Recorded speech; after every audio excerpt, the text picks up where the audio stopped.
Hi hello നമസ്കാരമുണ്ട്. പുതിയൊരു വീഡിയോയിലോട്ട് എല്ലാവർക്കും സ്വാഗതം. ചുമയും ജലദോഷവും അതുപോലെ തന്നെ കഫക്കെട്ടൊക്കെ മാറാൻ വേണ്ടിയിട്ടുള്ളൊരു ഒറ്റമൂലി പറഞ്ഞുതരാനാണ് ഇന്നത്തെ വീഡിയോ വന്നിട്ടുള്ളത്.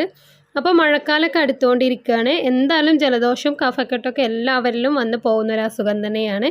അപ്പോൾ എങ്ങനെയാണിത് പ്രിപ്പയർ ചെയ്യുന്നതെന്ന് നമുക്ക് നോക്കാം.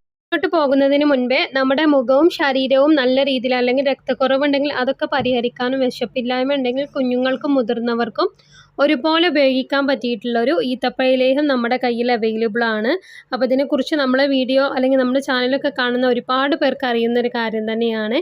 അപ്പോൾ ഇനിയും പുതിയ ആൾക്കാരൊക്കെ വന്ന് നമ്മുടെ ചാനൽ കാണുന്നവരൊക്കെ ഉണ്ടെങ്കിൽ അവരിലേക്കൊക്കെ എത്തിക്കാൻ വേണ്ടിയിട്ടാണ് ഈ ഒരു കാര്യം പറയുന്നത്. നമ്മുടെ ഈത്തപ്പഴ ആർക്കെങ്കിലും വേണം എന്നുണ്ടെങ്കിൽ നിങ്ങൾക്ക് നമ്മുടെ വാട്സപ്പ് നമ്പറിൽ കോൺടാക്റ്റ് ചെയ്യാം. ഡീറ്റെയിലും കാര്യങ്ങളും അതുപോലെ തന്നെ എല്ലാ കാര്യങ്ങളും അവിടെ പറയും. രക്തക്കുറവും ശരീരത്തിന് വണ്ണം വെക്കണം എന്നുണ്ടെങ്കിലൊക്കെ തീർച്ചയായിട്ടും കഴിക്കാവുന്നതാണ്. അപ്പോൾ നമുക്ക് നമ്മുടെ റെസിപ്പിയിലോട്ട് പോവാം.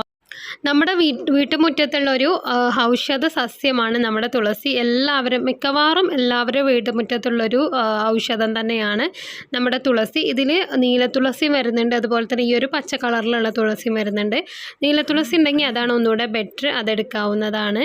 അപ്പോൾ നമ്മുടെ ശരീരത്തിലുള്ള കഫവും എല്ലാ പ്രശ്നങ്ങൾക്കും ഒരു പരിധി വരെ നമുക്ക്, അല്ലെങ്കിൽ ഈ തുളസിയുടെ വെള്ളം ഇട്ടിട്ടുള്ള ആ ഒരു ആവി പിടിക്കുന്നത് തന്നെ നമ്മുടെ ശരീരത്തിലെ നീർക്കെട്ടിനെ ഒരു പരിധി വരെ നമ്മുടെ ശരീരത്തിൽ നിന്ന് ഒഴിഞ്ഞു പോവാൻ സഹായിക്കുന്നതാണ്. അപ്പോൾ ആദ്യം തന്നെ നമുക്ക് വേണ്ടത് പറഞ്ഞാൽ ചുവന്നുള്ളിയാണ്. ചുവന്നുള്ളി നമ്മുടെ ശരീരത്തിലെ നീർക്കെട്ടിനെ മാറ്റിയെടുക്കാൻ വളരെ നല്ലതാണ്. അപ്പോൾ ഒരു 5-6 ചുവന്നുള്ളി ഇതുപോലെ തൊലിയൊക്കെ കളഞ്ഞ് നല്ല രീതിയിൽ കഴുകിയൊക്കെ വെച്ചിട്ടുണ്ട്. അതുപോലെ തന്നെ നമ്മൾ നേരത്തെ മാറ്റി വെച്ചിട്ടുള്ള നമ്മുടെ തുളസിയുടെ ഇലയും കൂടെ അതിലോട്ട് ഇട്ട് കൊടുക്കുന്നുണ്ട്.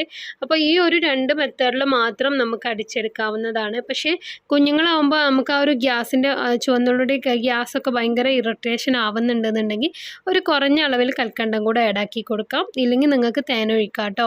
അപ്പോൾ ഇത് നല്ല രീതിയിൽ തന്നെ നമുക്ക് അരച്ചെടുക്കാവുന്നതാണ്. അപ്പോൾ അരച്ചെടുക്കുന്ന സമയത്ത് വേണമെങ്കിൽ 1 ടീസ്പൂണോളം വെള്ളമൊക്കെ ഒഴിച്ചു കൊടുക്കാം കേട്ടോ.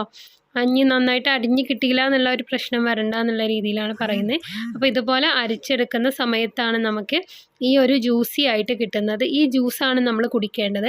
അപ്പോൾ പ്രത്യേകിച്ച് പറയാനുള്ളത് പറഞ്ഞാൽ നമ്മൾ ഇത് ഉണ്ടാക്കിയിട്ട് ഒരുപാട് സമയത്തേക്ക് എടുത്തു വെക്കരുത്. ആ ഒരു സമയത്ത് തന്നെ ഉണ്ടാക്കുക, കുടിക്കുക, ഇത്രേ വേണ്ട കേട്ടോ. അങ്ങനെ ആകുമ്പോഴാണ് നമുക്ക് റിസൾട്ട് വരിക. അപ്പോൾ എന്തായാലും കണ്ടിന്യൂസ് ആയിട്ട് ഒരു 3-4 ദിവസം നിങ്ങൾ ജലദോഷം ചുമക്കുണ്ടെങ്കിൽ ഇത് യൂസാക്കി നോക്കൂ. നല്ല റിസൾട്ട് ആയിരിക്കും. ഒരു കെമിക്കലും ഇല്ലാതെ നിങ്ങൾ ആ ഒരു പ്രശ്നം മാറിക്കിട്ടും. അപ്പോൾ ഈ ഒരു വീഡിയോ നിങ്ങൾക്ക് ഇഷ്ടപ്പെട്ടിട്ടുണ്ടെങ്കിൽ തീർച്ചയായും ഒരു ലൈക്ക് ചെയ്തേക്കണേ.